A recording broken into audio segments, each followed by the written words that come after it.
happy to fill in viewers for the National Observer on what happened here in Vancouver at the First Minister's meeting. It's one of those glass half full, glass half empty. I'm looking at the climate crisis as being so overwhelmingly critical that we can't afford to fail to appreciate that something did happen here that was good, but it's a long way from enough. So that's kind of a tricky message. Yes, it's very good that all the premiers agreed that we need a national price on carbon. That's good, but it can't be used as a stalling mechanism, so we don't see a federal target and planning that's much more aggressive. So here's some things to bear in mind that I think are important. A carbon price is necessary, but not enough to deal with the climate crisis.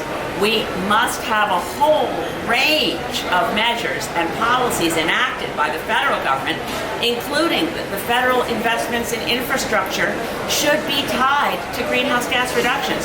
We should not see any federal money going into infrastructure that is not part of a climate plan. So what happened here? Well, instead of having a meeting that ended in division with no one agreeing, Justin Trudeau's managed to keep all the premiers inside a tent that says we want climate action.